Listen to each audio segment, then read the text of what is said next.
So we caught them all, and legal actions are coming. That's what I like to hear. Every time Steven Narioff puts out another tweet, it is music to my ears.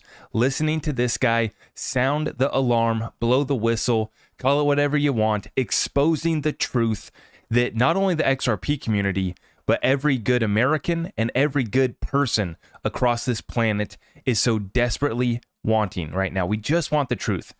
And for our community, it's been frustrating. We've been suppressed, and it's been a painful ride within this asset class.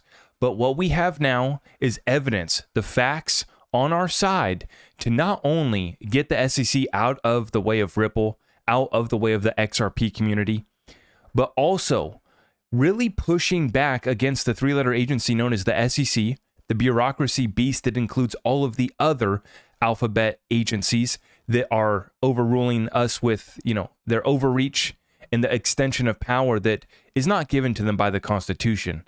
It has been given to them by a perverted ruling class here that serves the elite, that is puppets for the banksters and other agendas. And we've been exposing it all. Now we have receipts, we have timeline, we have evidence, and we have whistleblowers to put this whole thing together. And we already know the damages are massive. We can debate, how big the damages are.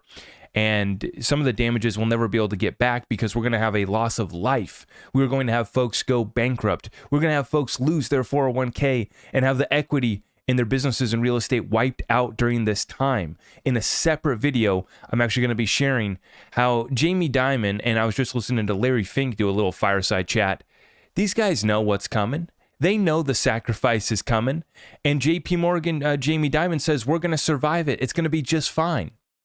And we put all this together and we see their investments in Ethereum, Consensus, and the Free Pass with their buddies at the SEC serving their masters. And we've been able to put this whole thing together. Now we have the whistleblower Steven Narioff, his lawyer as well, stepping up. They're putting out evidence that we hadn't yet seen. This is all new. And this is why a breath of fresh air, a little bit of life has been brought into the XRP community as we uncover this further, as we add this to what we already got. And as an XRP community member, I'm more bullish on the asset than I could ever be. As an American, I'm more bullish on the rule of law taking us through to the other side than ever before. The historical ruling by Judge Torres was a victory. But now Ripple, Brad, and Chris add this to their side of the table, their side of the negotiations. This is why I'm calling for a settlement 100%. But without further ado, let's get right on into the update, folks. So in the last 24 hours, we have seen cryptocurrency pump and dump back down. Bitcoin going all the way up to 27,568 right now. But yesterday, we were at 28,500 on the chart. You can see that 28.6 actually on the chart is what we read right here, but back down to 27.5. And this will be dropping right at the time of the market's opening. And so we'll see where the prices are at. But right now we're at 1,664 for Ethereum and XRP still hanging out at 51 cents. Let's get right on into the update, folks. They tell us that the banking crisis is over. It couldn't be further from the truth. Swordfish Vegetable on Twitter shares this one. Wake up, babe. New regional bank failure dropping, and that would be Blue Ridge Bank Shares Inc. dropping 2-0. Another one bites the dust. Don Johnson shares this tweet in regards to the stock market and the overvalued companies like NVIDIA. NVIDIA is the largest modern-day pyramid bubble and about the only thing keeping the tech index barely above zero today. Disgusting the analysis release new high targets when insiders and funds are unloading onto the bag holders, the retiree gamblers, pension funds, and retail. Sounds a little bit like the Bitcoin and Ethereum whales, perpetuating a myth, perpetuating a facade, and being backed by a lie and complete corruption, a monopoly that they tried to form. History will not look good on Jensen Kindly. Just as Kathy Wood's fund got vaporized by higher rates, good luck. And I've been calling for this too. You got the chosen Tech 7 that are keeping the whole S&P 500 lifted up. And it is, without a doubt that we're set for a historical correction in the equities. We're set for a recession. Some, like myself, would already argue that we're in one, okay? And then for cryptocurrency, we've already been cleaned out. Now, the other thing that's being cleaned out and where we're starting to see some of this money move is they're moving out of these high-flying equities. They've been moving out of crypto, and we have seen it in the vaults that they cannot stop themselves from buying more gold. That is the report from Bullion Star, the premier bullion dealer in Singapore. I have no affiliation with them, by the way. My affiliates for precious metals are linked up down below and at my website if you're looking to get precious metals and some of the best service that is provided in the precious metals industry. Just check my links below and my people will get you hooked up. But in Singapore, their central bank can't stop buying gold. We've been watching the COMEX vaults get drained all last week, massive drawdowns. And the Monetary Authority of Singapore added another 1.6 tons of gold to Singapore's national reserves during September and now holds 229 tons of gold. Singapore has bought a whopping 75 tons of gold so far this year, boosting its gold reserves by 49%. Remember, this is Singapore at the cutting edge of technology, blockchain, and everything futuristic. But here they are stacking the little relic of the past, the little shiny pet rock. And they increased their holdings by 49%, and all of the smart money's getting in, and they see the move that we're looking at right here. Bonker99 sharing this gold chart with us. Last time the daily RSI was this low or this oversold was the fall of 2018 at $1,200 per ounce. 2 years later, it hit 2,000. So think about this, folks. When we look at this chart, on the RSI, we haven't been this oversold on the RSI, this low on the RSI since 2018 fall, about 5 years ago. After that, we proceeded a run-up for 2 years, all the way to $2,000 per ounce, back to all-time high, essentially. We've tapped off here once again at the beginning of 2022 during the bank runs, and then we did it again. That was right at the beginning of 2022. And then we did it again earlier this year. Now, think about the base that we're forming. Let's just call it 1800, right? Gold's back down to about 1860, 1850. It's below 1900 an ounce once again, okay? The smart money is cleaning out the vaults. And then the last time that we were this oversold, we were getting ready to do a pump over the next couple years that took us from 1200 to 2000. Now we form a base at 1800. I'll let the TA bros, I'll let you take a guess where gold goes over the next couple years. But I do believe that the breakout is inevitable. And I think that conservative predictions of $2,500 to $3,000 per ounce gold are well within the cards within the next 5 years. And that is being the most conservative, just because I know folks are going to clip this up and hold me to it, right? So I'm staying very conservative with that prediction. We can do something much more spectacular. And my gold guy says 50K. He has a little incentive, but he's saying 50K gold, 1,000 ounce silver. We'll see. But in regards to ETFs, we put out the video just yesterday, when XRP ETF, and Brian Quintes, former CFTC commissioner, and now he's head of policy at Andreessen Horowitz, as he gets called out in the comments down here by Cowboy Crypto, one of the XRP community sleuths, he comes in right here and responds to Brian. He says, "It's ridiculous how you left the CFTC and went to Andreessen A16Z with Hinman. Don't think we don't know." So Cowboy Crypto directly over the target. But what does Brian have to say? He says, by approving ETH ETFs based on ETH commodity futures contracts, the SEC has officially provided clarity on ETH status as a non-security. With so much innovation being built on the Ethereum blockchain, this creates a clear path for builders. It's ridiculous and insulting that it took so long to get here, but it's a big win for the crypto space and, more importantly, for the future of the internet. Now, that is important. The note there that by filing this Ethereum ETF, and if the SEC goes ahead and approves this, we are going to be getting de facto clarity on Ethereum as not being a security, which we already know from the Hinman speech, which now they say that's just his opinion. But it ties this whole story together, right? As we've been uncovering with the help of Digital Asset Investor and others, this whole Ethereum free pass. DAI says, you know how so many otherwise smart people have acted for years like they just couldn't figure out XRP. And isn't that just the darndest thing? They can't figure out XRP. It's just a struggle. I just don't get it, right? What if those same people were playing their part with the knowledge that ETHgate was in motion to stop Ripple? I bet dimes to donuts many of them did. Oh, the list of names. And now we are getting the list. And now it's getting exposed. Ashley Prosper right here comments on this list that's being circulated right here by DAI. Now, I had retweeted out this post here in these pictures. This is actually pictures that DAI clipped up from Steven Narioff's case, where his case filed by the SEC, FBI, and the Department of Justice was thrown out by the judge based off prejudice. It was completely a fake, made-up charges.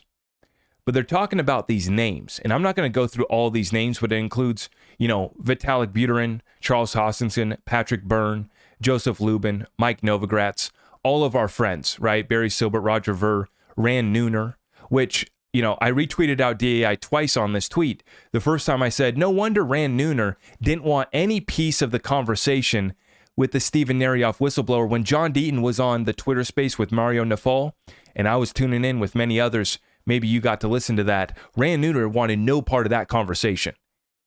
He wasn't going to just outright, flat out discredit Steven Narioff, but he was trying to steer that conversation as far sideways as he could, and eventually the space rugged. They just pulled the plug, just rugged out of nowhere, and then they came back talking about BitBoy drama and other nonsense. They wanted no piece of this conversation, and that's because they have been in on it, just like Digital Asset Investor said. These are smart guys. They partaked in this corruption. They partook in the free pass, and they benefited and profited handsomely from it. Now, Ashley Prosper comments as Naomi Brockwell is on this list, and this is the list. Steven Narioff got picked up, thrown in a van, and they shoved a list in front of his face and said, you're going to be doing time and you won't even know your children unless you give up names. And the second time I retweeted, I said, the blacklist is real, and I was talking about the Netflix show or the hit show wherever it first aired at, right? The Blacklist. That show was real, and this is actually proof. This is out of that movie, right? Or out of that show, something out of a movie right here, with getting picked up by the three-letter agencies, thrown in a van, getting a list of names shoved in front of you, threatened with a long, lengthy sentence unless you rat out all these people. Now, Steven wasn't a rat, and the charges that they were putting against him, he knew were fake, were false, and that he was going to be able to prove his innocence, and he was. And that's why the judge threw his case out based off prejudice. But Ashley Prosper comments this, and this is an interesting point. Isn't Naomi Brockwell the lady that John Deaton represented in the Library versus SEC case? And she is, absolutely. Perhaps she could find out what they were up to when they tried to get Steven Narioff to help secure convictions in the crypto industry. Now, I have a feeling that we might be able to file some more Freedom of Information Act. I feel like it might be time to file the Freedom of Information Acts along with time to make our claims and file some cases here. Time to get together. And for me, it's just let the lawyers figure out the best path forward. We have John Deaton saying that when I posted that Naomi Brockwell deserved huge credit for allowing me to represent her in the interest of library holders, this is what I meant. No one wants to be on the government's target list. Yet, according to Steven Narioff, in a federal pleading nonetheless, Naomi was already on a list of influential people within the crypto industry. Just think about how effing insane this is. A journalist. That's right. Naomi Brockwell is just a journalist in the crypto space. That's all she is. Someone who talks about freedom, liberty. I kind of know, I'm familiar with her stuff. I've never really listened, but I'm familiar. Well respected in the community, especially the Bitcoin community. Not a VC or token promoter, a bloody journalist who teaches and promotes privacy rights. If that doesn't terrify and anger you, we can't be friends. Now, Steven Narioff, and this is what's so great, is that he's joined the conversation every single day. He's been putting out new tweets, engaging in this conversation. He says, perfectly stated, I consider Naomi Brockwell a friend. History will show us how prescient her privacy teachings were. Library is the most outrageous action brought by the SEC, and she took a stand for all of us by having John Deaton intervene. Crypto in the world is a better place because she's here. We move on over to Steven Narioff's lawyer, Michael Scotto. I'd say Steven Narioff has said a lot for those paying attention. Legal actions are coming. What could Michael be talking about here, folks? And this is what we're talking about. It looks like I might have to get another red folder because my original red folder is filled up. And now we got even more evidence. We got this whistleblower, and we have Michael Scotto, the lawyer of Steven Narioff, saying that legal actions are coming. Now, if that doesn't make you sit up in your seat, I don't know what does. Let's get it going. Let's have ourselves a party. And can Congress file that damn subpoena already on Gary Gensler and the SEC? Let's get the claims. Let's get the party. Let's get the legal actions going. File the damn subpoena. And the damages are absolutely massive. Meanwhile, we dropped a lot of bombs about the SEC, FBI, and the Department of Justice misconduct in our publicly filed motions, which led to a prompt dismissal of the case. Here is what we filed. And so this is what we're talking about. This is where DAI went in there, clipped up those pictures, got the list. There were dozens of names on the list. These are just ones Steven Narioff remembered. Government refused to provide a copy of arrest report or respond to claim regarding the list. Steven refused to cooperate, risking decades in prison for a crime that never happened. While they stopped asking for info on others, they kept prosecuting him for 3 more years, as he was the ultimate target and the list was secondary. So they gave up on the list after he wasn't going to cooperate, and he just wanted to prove his innocence, and he knew that he had him. So he worked with his lawyers here, Michael Scotto, representing him, and they got the cases dismissed. A prompt dismissal of the case. How about that? And Steven Narioff isn't done talking, and the legal actions are coming, and based off of what he's saying on Twitter, I'm pretty dang excited to see what these legal actions are going to be. Steven Narioff, this is the same Mark Berger who led my false persecution to hide their corruption and covertly put people at the Justice Department and illegally obtain documents they hid in other files and more. Guess they didn't expect me to keep finding all this evidence. Oops, I did it again. And he's responding to Cowboy Crypto, one of our favorite sleuths, comments right after the Ripple Brad Garlinghouse Chris Larson lawsuit was filed by the SEC. Mark Berger leaves his active role at the SEC to head Simpson Thacher. same law firm, Billy Boy Hinman. It gets better. Mark was partner at Ropes and Gray prior to joining the SEC. Marta Belcher, rising star from Ropes and Gray, actually advised Protocol Labs, who launched Filecoin and served as their general counsel only 4 months after the Ripple lawsuit was filed. What a coincidence. She also happens to be on the board for the Filecoin Foundation. Filecoin is directly linked to Wang Sheng and the CCP. Now, this is getting good. And Digital Asset Investor asked, these are the last questions here. Did Mark Berger help coordinate the piece of paper in Lubin's pocket so they could do Ethereum ICO? Did Hinman coordinate Ethereum free pass speech? Was Berger involved in going after Narioff to keep him from talking? Did Clayton Hinman Berger make sure Ripple's suit was filed? Then they could walk out the door. And he tagged Steven Narioff, John Dean, Brett Garlinghouse, Steel Without Roddy, and Ripple. And now there was another post here by Sleuth, Truth Labs. I'm going to have to cover it in another one because I already went long on this episode. But as you can see, guys, we caught them all. And the legal actions are coming.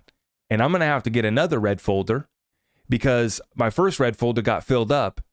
And the case that we've been building is incredible. I'm just some regular guy. I'm a pissed off American. My resources are thin. They're small. They're not many. But they're growing. They're getting more powerful. And our connections are getting deeper. They are getting better. And we are hiring some pretty dang good lawyers to represent us. And I always seek counsel from my professionals when it comes to taxes, when it comes to business, when it comes to investments, and when it comes to the legal battlefield. This is why I've stepped in behind John Deaton, Jeremy Hogan, James Phelan, and Jimmy Valley. These are the folks fighting the good fight, helping us understand this case. And then we have the legal assassins representing Ripple. Together, we caught them all.